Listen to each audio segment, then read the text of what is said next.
What's good people? Soul Brother number one coming back at you straight from the top of the chocolate Milky Way.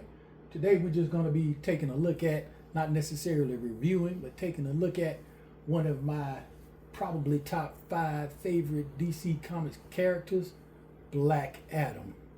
And if you're checking this video out, you probably have some familiarity with Black Adam due to the, even if you're not into the comics, due to the to be kind, let's just say due to the less than stellar movie that came out 2 years ago with The Rock as Black Adam. Let's just say that movie, it was a C minus. It could have been a lot better. It kind of dropped the ball on that. It wasn't trash, but it wasn't nowhere near great either. It was alright, They dropped the ball on that. But anyway, like I say, Black Adam is one of my top 5 favorite DC characters. He also shares the common theme with Captain Marvel. As you new people may know him, SHAZAM, but I'm old school. He's always going to be Captain Marvel to me. Even though his first name was Captain Thunder, later changed to Captain Marvel. He was Captain Marvel when I was coming up. He's going to be Captain Marvel. But just like Captain Marvel, Tef Adam gains the powers of a pantheon when he calls on the wizard Shazam. When he says the wizard Shazam's name, Shazam, he gains the powers of the Egyptian gods. The S for the Egyptian gods, the S in Shazam stands for, he has the stamina of Shu. The H is the swiftness of Heru, better known as Horus.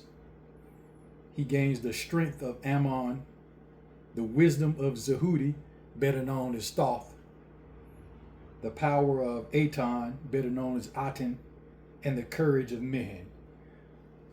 With these powers, Black Adam, Tef Adam, becomes Black Adam, one of the most formidable characters in the DC universe. But for some reason, I don't know why, DC chooses not to show him that love. Every now and again, they will show him love by having him do something.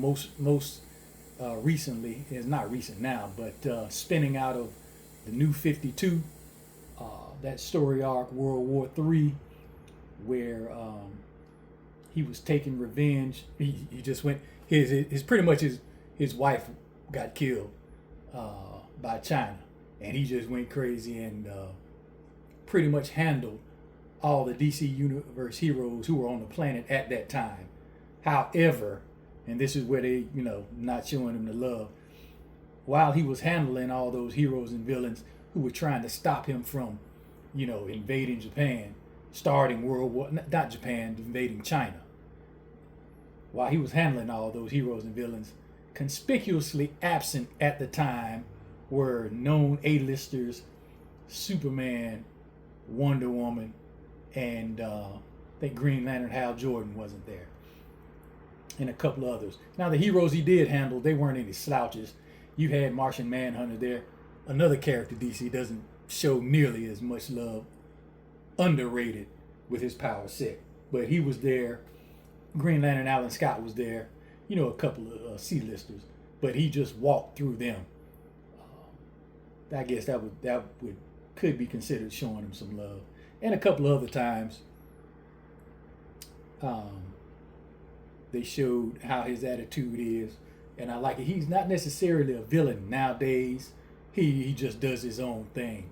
Like at the beginning of the New 52 story arc, where he had a press conference saying that no heroes were allowed inside of Kahndaq. Kahndaq is the fictional Mideastern country that he's from. And he overthrew a dictator of that country who was treating the people bad. And that's another thing. Jeff Johns' JSA run is when this took place. And Jeff Johns showed Black Adam love in there too. He portrayed him pretty right. But anyway, right before the New 52 started, he held a press conference saying that no heroes are allowed inside of Kahndaq. If they cross the borders, they were going to have to deal with him. A C-list supervillain, thought that meant that he was down with the villains or whatever, and he went up there and like, yeah, I'm with you, no heroes allowed in here. And Black Adam just looked at him, didn't say nothing, just ripped him in half. Then he ain't with none of that.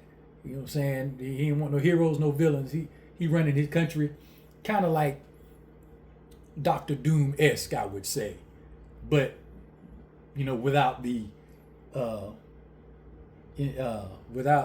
wanting to hang up on Reed Richards and conquering the world stuff. He just wants to run his country, be left alone. But yeah, that's one of the few times, and every now and again they'll have him do something that show you just how serious he is. But I do believe they are dropping the ball on Black Adam and his character to the same, because I think he has so much potential. But here we just have a few of the action figures I have. This one in the middle, that is the DC Essentials Black Adam. These two on the side are from that ill-fated Dwayne "The Rock" Johnson Black Adam movie. This was when he first got resurrected and he had that cloak on. This one's after. I prefer that one. This one right here is the DC Icons Black Adam. This one is the DC Universe Mattel Classics from back in the day. This is not McFarlane, but Alex Ross Black Adam, based on the Justice storyline. And this is just a vinyl statue I have of Black Adam, and you see I got the 2 Funko Pops. But yeah, Black Adam is a serious character, one of my favorites. Like I said, I don't believe DC is doing him justice with his character. He is that hot fire. You know what I'm saying? Black Adam needs to be recognized. And shoot, I go so far as to say I believe his character would be written better. Not that he's written bad in DC. It's serviceable. I think if he was a Marvel character, Black Adam was in Marvel back in the day, pre-Disney, I believe his character would be shown a lot more love than he is in DC, because he's just a phenomenal character. And that is my little, how many minutes have we been going? 7-minute rant on Black Adam. And remember, funk is its own reward. Y'all be easy.